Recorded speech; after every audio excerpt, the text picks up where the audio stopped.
How's it going, everybody? Rybrad here today, and we are back with another episode of our Montreal Canadiens franchise mode. And before we start, I want to say congratulations, Montreal, on acquiring one Marco Scandella. I think, in all honesty, I think he's a good defenseman. He's, if you put him in the right role, he's going to be solid. He's going to do his job. He's going to get the puck out for you. He's going to break it in. He's got a pretty hard slap shot, too. So if he gets a lane from the point, that thing's going to be hard. It usually is on net. Don't expect him to pick a corner with it. But, he'll put it on, give you guys a chance. I think he's just a solid defenseman. Throws his body around, just the kind of guy that you would get. He's the kind of what you would expect from a fourth-round pick rental.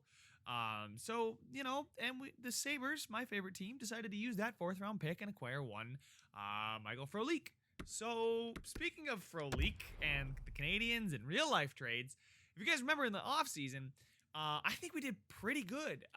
Kotkaniemi is now officially going to be our first-line center, 88 overall. Kid looks nice, and I think, guys, it's just time. Cole Caulfield is going to play on that first line. He's too good not to.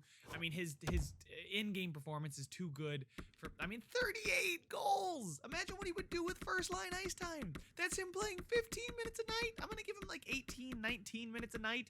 Oh my God, he's going to score 50. He's got to score 50 in his third season. Can't take faceoffs though. I didn't get him to take faceoffs though. Giveaway to takeaway ratio was a lot better in his second full season as a Montreal Canadien. Only had 5 power play points, and I do expect that to shoot up. I did take a look at the special teams. We will look at that in a second, but just in case you guys didn't see the lines at the end of the last video, here they are. Jonathan Drouin, Domi, and Gallagher. That's one hell of a second line. And I moved Domi down to the second line because Kotkaniemi's a first line forward, Domi's a second line forward. Third line, I'm actually really happy with the third line. I got Michael Frolik, your latest Buffalo Sabre, here. Centered by Paling, and on the right wing is Nick Foligno, who I, signed for some veteran depth. He's an 83. I mean, every stat in this dude's, arsenal right now is 85. I mean, his discipline's 75, and his faceoffs are an 80. Other than that, you find me a stat below 85. Okay, slap shot accuracy, whatever. I found one. It doesn't matter. This dude's an all-arounder. He can do it all for us. If we look at the back end, I am kind of spreading out the talent. The second pairing, hopefully, the +3 helps out both Petrie and McNabb-Petrie. Might I remind you, we did re-sign him for 1 season just to see how he does. We're going to limit his ice time. He's 33. He's obviously not over the hill. He's not, worthy of dumping. But we did, speaking of dumping, dump Shea Weber's contract in the last one. So, traded also Jake Gardiner. So he was kind of a surplus to requirement. And I think this is a solid defensive core. But again, I still think we need a few more top-end defensemen. Now, I don't know if we have the cap space. I think we're okay on cap space. But I wouldn't mind if we get closer to the trade deadline making a move for a top-end defenseman if there is one available. Now, I mentioned special teams beforehand, and so craziness here. They didn't have Tony DeAngelo here at all. They had Brendan Gallagher. We had 5 forwards on our first-line power play, and I was like, okay, maybe not. Tony DeAngelo is too good offensively. Offensive defenseman puts up mad points in this game. I mean, like, mad points for a defenseman. 46 points last season for a defenseman. That wasn't probably playing much time, only 9 power play points, 19 minutes. That's second line time. I mean, I think he's going to do really well for us this season. And this first line power play, I think is great. Kotkaniemi there.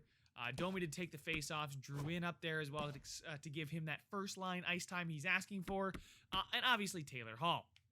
So then you got Cole Caulfield, Ryan Paling, Brendan Gallagher, Nick Foligno, and Jeff Petrie. So I think it's just solid. Both units are just solid. They're good units. I'm really excited to see what this first line power play can do. And then we will go to the penalty kill, which I didn't even have to touch. Adam Lowry and Nick Foligno, Paling and Frolik are fine as a two forward pairings for my penalty kills. And Petrie, Juleson, Murray, McNabb, those are what I would expect. I would not expect a guy like Tony DeAngelo to be killing penalties. Mete maybe could. He's got a pretty good defensive awareness. Maybe better than Noah Juleson. Noah Juleson's a bit more physical, so I think I'd like to have Juleson there just in case. But, I mean, guys, I think it's going to be a good season. And obviously, in goal, We still have Braden Holtby, and we signed David Rittich. I think this is the kind of offseason that is going to propel us into one of the top teams here in the Atlantic and in the entire Eastern Conference. If you remember, last year was our second season, and we just missed out. The first season, we were right in the hunt, and then we made the trade, got rid of Price, got Taylor Hall. Thought it was a good trade because I thought we had depth as far as goaltending. Turns out we didn't. We ended up plummeting. Didn't even have our first because we gave that up for the Taylor Hall trade as well. And yeah, so we had to reassess for last season. Last season went pretty good. We made a push after we made a couple trades for defensemen. Right at the trade deadline, we fired our coach at the trade deadline, brought up, I think we signed the former Buffalo Sabres head coach, and he did really darn well with us. Let's go ahead and check out the coaching staff here. Take a look at him. Just as a quick recap, if you guys don't remember, Ned Gleason is our head coach. I mean, yeah, that record looks okay, but he went 16-6-4 with us, which is a 69.2 winning percentage. I'll take that any day. 69% is, first of all, a very nice percentage, and second of all, you're going to be a really good hockey team. Guys, I'm excited for this video very, very much. I do just want to double check. Do we have our first this year? I don't think did I make a first round pick? I think I did, and it wasn't very good. We definitely acquired somebody, and he was not great. Koskinen, I think that was our first round pick this past season. Juha Koskinen, yep, there he is, the sniper. Pretty decent shot, maybe could grow into something. He's only 63, but he is only 18. As far as draft picks are concerned, we do have 2 firsts this year, including 1 Boston Bruins pick, and I believe that's where we sent Shea Weber, was to the Boston Bruins, which kind of feels weird in hindsight. But you know what? Hey, I did it. He's there. Is he there? No, he's not there. Is he there? No, he's not. Where'd he go? Oh, he sent Jake Gardner there for the first. That's right. We gave them Jake Gardner. Where did I send Shea Weber? I can't even remember. I don't even remember where Shea Weber went. That's okay. I'll just go ahead and search him up real quick. Because you know what? Player search, loved it when they added it a few years ago. Was that last year or 2 years ago? Oh, I'm searching for everybody. Is Alex Pietrangelo the best player in the game right now? That is crazy. But I saw Jack Eichel up there, so, you know, it can't be false. If Jack Eichel's at the top of the league, then, you know, obviously, you know, the search is true. Shea Weber is now a New York Ranger. That's right. We got Tony DeAngelo for him. He's an 85 and probably dropping. 5 more years at 7.86. Thank God that contract is gone. I mean, he's 36 years old. I don't know how much longer he's going to hold on to the 85 for. But, you know, I don't know if I'm going to be willing to wait that long. And our team status is champion. Now, if we go ahead and take a look at our cap space real quick, and anybody that's still out there, we still have $5 million in cap space. So we have plenty of space to make a move should we want to make a move. Speaking of wanting to make a move, let's go ahead and make our AHL squad a little bit better. Lawrence Pilot, welcome to the squad for 2 years. There you go. Let's go ahead and also sign up, I don't know, Highmore. Why not? Minor league checking guy. Get him for 2 seasons, whatever. All right, welcome to the squad. Boom. There we go. Let's go ahead and get this rolling. Guys, I'm going to just go ahead and simulate the first month, and we'll see how it goes, and I'll update you with some stats and, obviously, our record. All right, guys, and we are back. A first month jam-packed with games. We played 13 games in the first month. I mean, I don't know if that's more or less than usual, but it felt really good to start. 8-4 win over Vancouver was really nice, but apparently Vancouver's not great. A 3-1 win over Buffalo, who is also not great. A 3-2 win over Detroit, who is also not great. But an average Lightning team and a good Bruins team, who we have their first-round pick for Jake Gardner. We did beat them, though. They are at the top of our division. I took a quick glance. But after that, I think those were our 5 wins. We have only won 1 game since. Yeah, here in the shootout against the Panthers. So, came back down to earth after a tremendously hot start. But Jesperi Kotkaniemi is having a really good season. And you know what? I'll take that as a win. You know what I won't take as a win is being only in the wild card spot. But I mean, 15 points of 13 games. The Senators and Leafs both have a game or 2 in hand on us. But they are only 1 point ahead of us. And 5 points ahead of us is the Bruins, who play the same amount of games. I think they're going to cool down. They are pretty loaded, though, so maybe next year's first. Do I have next? I feel like I might have gotten next year's first out of him, too. I don't know. But now that all the scouting bullcrap is done, I can go ahead and jump through this with you guys. Wow, we have a ton of picks this year. I might be, wow, oh my goodness. I didn't realize how many picks I had acquired for this season. So I am thankfully doing my own scouting because for some reason the computer's scouting the 243rd person, ranked person in the OHL, but not scouting the #1 overall draft pick because that would make sense. Right? Obviously, you want to know who the 243rd player is. Who cares about #1? Anyway, well, that tomfoolery happens. I think we're going to go another month and then check out the stats. We saw just Barry Kotkaniemi is leading the team. We saw that we're doing quite all right so far. I mean, 6-4-3 is not great, but I'm definitely satisfied. And I think, you know, the signs are there that we're not losing badly and we're winning well. We're winning good games. You know, we're putting the puck in. We're not getting scored on too much. As I say, we put the puck in. We lose after scoring 1 goal in 2 games, and that's a shootout win. So we only scored 1 goal that game and another 1 goal game. And that one is a 3 goal game, and that one we scored with skaters on the ice, but another 1 goal game. Man, I never would have thought that, wow, Adam Larsson, they just signed Adam Larsson too, but that's a first, a third, and a fringe starter goalie for Larsson. And how good is Larsson? Is he worth $5 million? He is not worth $5 million. That's great. 5 points in 21 games. I don't think so. I know he's a defensive defenseman. I also don't think he's worth a $5 million cap hit. There we go. We got a good win there against the Florida Panthers. There's some more wins. Brendan Gallagher. Yeah, you should be sorry, Gallagher. Although I'm confident in your abilities, I know any suggestion. No, I'm gonna persuade him. I know you'll get out of it, Brendan. I know you're a good player, and I don't want to, you know, give him anything other than this talk. And management morale went up by 3. So would you look at that? All right, I'll take it. It says no morale change because that's his overall morale. But against Jonathan Drouin, you're sorry for how you're playing. See, our top guys just aren't playing. 50-50 chance. I'm confident and I know your abilities. You know, Jonathan, you'll be a good player. And look at that, management morale up by 5. Look at that. We're all on the same page. We're just all gonna, and that's a +1 to his morale. Would you look at that? I am like, everything is rolling well. We got a point there against the Chicago Blackhawks. Against Detroit, we win, and against the Minnesota Wild, we win. So now we are 14-8-4 with a matchup against Boston coming here. Cole Caulfield, 26 points in 26 games, leading the team in points scored. 30. Wow, we are 1 win out of second. Still 5 points out of first, but the Bruins are dropping back down to earth. They started 9-2-2 and have gone 6-7-1 since in their last 14. So, hey, I'll take it. We've been pretty much chugging along. We were 6-4-3, and then we went 8-4-1. So, turning some of those overtime losses into wins, and that's about it. I mean, the team is playing fine. I could see us play better. Let's dive into the stats a little bit to see who's doing what and what lines seem to be working. And from the start, from the first glance, I can tell that our first line is doing well. I can tell our second line is not doing well. And Paling is a -12 there. Adam Lowry is playing on our third line. I think, yeah, he's playing on the, no, he's playing on the fourth line. He's got 10 points. I knew this was going to be a good signing. I knew from the second I looked at 43 points with the amount of minutes he had played that was going to be a good signing. He's playing even less minutes here. He's playing 2 less minutes. Wow, Adam Lowry is a cheat code, ladies and gentlemen. Paling, however, is not. He's happy about his ice time, and he told me that. But not doing great. Bo Bennett, also not doing great. He's got 6 goals. I can't be upset with 6 goals, but I can be upset with a -3. So it seems like the only pluses on the roster seem to be Adam Lowry and the first line. Now let's look at our defensemen and see what we can...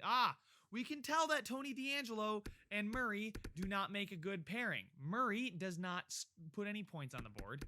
Let's go ahead and drop Tony DeAngelo down and give Petrie that ice time up there. He's just not nearly as good defensively as Petrie. And Murray, I think, how is he see, I thought defensively he would help out and Tony DeAngelo could drive it. Now, 12 points is not bad, but I just noticed 6 of those are on the power play. So I think I'm going to simulate a couple more games before we finish a quick look at the stats.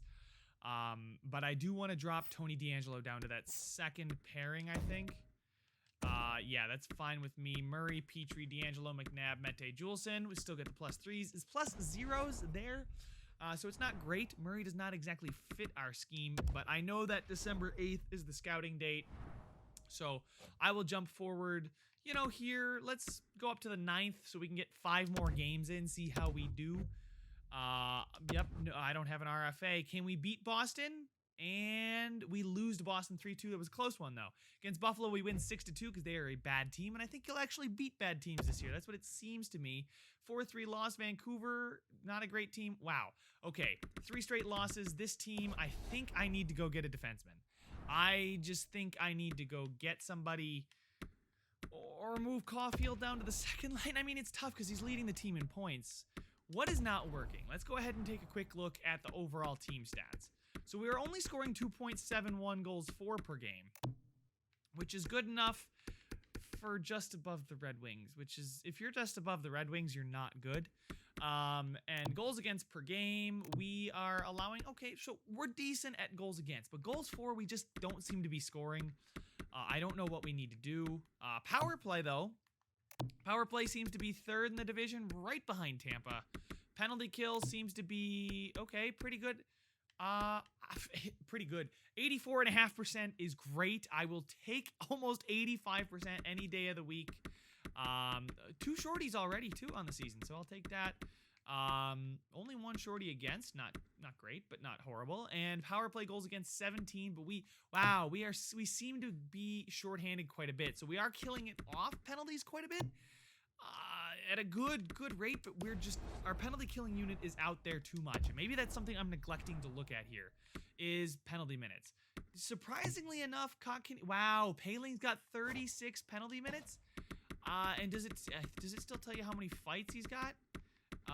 That's faceoffs taken. Yeah, fights. No, nobody's gotten into a fight on the team. So these are just all minors or double minors, but it's still a minor penalty. I mean, I can't have you taking 36 penalty minutes on the season so far, Paling. You can't be taking a penalty minute every game. I can't have that. Braden McNabb with 22, Kotkaniemi with 20. We have a very undisciplined team, and it starts, I think, with Ryan Paling. I don't know why he's taking so many penalties, but that's not what you want to see. Oh, let's double check the goalies, see how they're doing. Braden Holtby doing just fine. You'd like to see him do better. He's actually doing better than he did last season, so you know what? I'll take it. I'm not going to complain too much. He had a very good season last season. I shouldn't say very good, but it was quality. He's a very high quality NHL goaltender. I'd like to see him play up to the elite title, but you know what? I can't have the goalies go absolutely off every time. Rookie skaters, we got just Suzuki, who's got 7 points. But yeah, I can't believe Paling, of all players, has 36 penalty minutes so far in the season. I mean, I don't want to get rid of him because he's growing. He's 22. Most assists goes to Kotkaniemi. Yeah, that first line. I mean, Caulfield and Hall seem to be the top 2 guys as far as... I can't break up this first line. I don't know what to do. Maybe it is time to make a trade. I don't know. Maybe it just is time to make a trade. Scoring seems to be the issue. We don't seem to be scoring enough goals this season. So maybe I need to find a bona fide second line sniper, or trust that guys like Drouin and Gallagher will break out of their slump. I mean, maybe Jonathan Drouin is just not the answer. I mean, I've been cutting back on his ice time season by season. He got 68 points his first season, 63, and now he's got 18 and 31, which if I do some quick maths, 18 and 31, that's not great. That is just about 50 points on the season. Maybe it's time to move on from Jonathan Drouin. It might just be time. I mean, I have cut down his ice time quite a bit. His takeaway to giveaway ratio is great.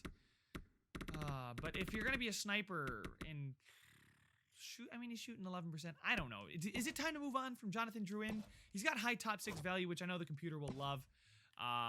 What can I get for him? You know, let's just go ahead and take a look at what we might be able to get for Jonathan Drouin. And Drouin in a first might get us something pretty good.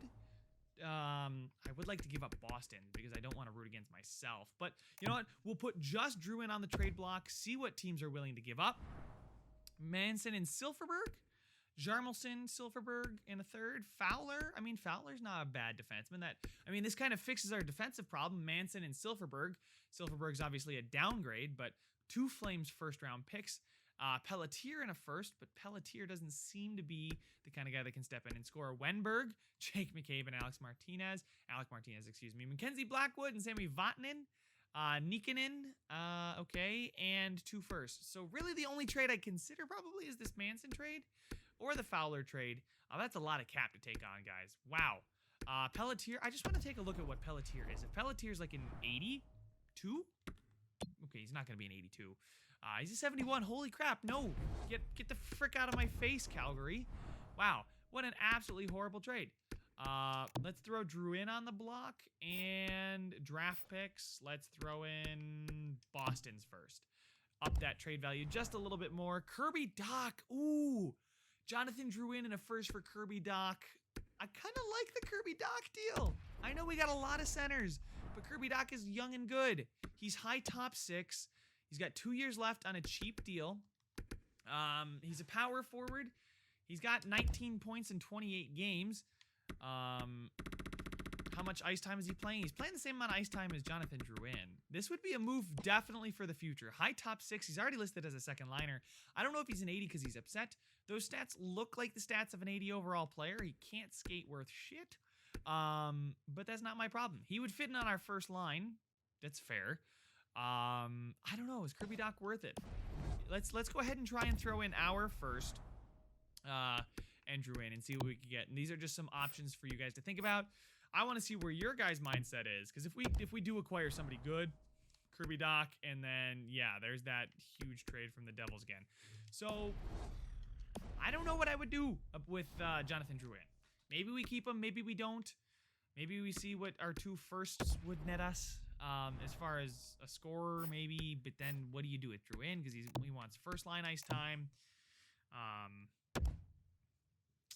What do you do? So let's see what they would give us. Manson, Maroon, Wenberg. I'm kind of just discounting Wenberg. I don't think he's all that great in game. If I can remember, Tomas Hertl is pretty good. He's got 1 year left as well. I'd be fit right in on that second line. Clifford as well would just be here. Furland, yeah, no thanks. Markstrom, if I wanted a goalie. Panik, yeah, no. Let's take a look at Tomas Hertl and see how good he is in game, because I know he's pretty good in real life. He'd be right good for that second line. 85 overall, sniper, would score not a lot. Doesn't look like he's scoring at all. He's a sniper who doesn't score. He's only shooting 4.3%, so I assume that would jump back up at some point in the season. He might get to his 20 goal total, but in the simulation, he's at least shot around 10%. So I assume he'd go right back up. He's getting a lot more ice time, so maybe if he dropped back down to that second line, it would be good for him. And we wouldn't have to give up any of our actual players, so Hertl would come in and step right in. He might be able to go on that first line. Maybe Jonathan Drouin goes on the first line. Tomas Hertl plays on that second line. We also get Kyle Clifford, and kind of expensive cap dump. He would play on the... He'd be scratched. Who am I kidding? He would be scratched. But just some food for thought, guys. Let me know your thoughts down in the comment section. I really want to hear what you guys have to say as far as trades or what I should do. I really appreciate the constructive... not only criticism, but the constructive comments. And I like seeing where you guys want to see the series go, because I want it to go somewhere as well. And we'll see if we can get our vision to line up. But guys, thank you so much for watching. Make sure to leave a like if you enjoyed it. Subscribe if you want to see some more. And I will see you guys in the next one.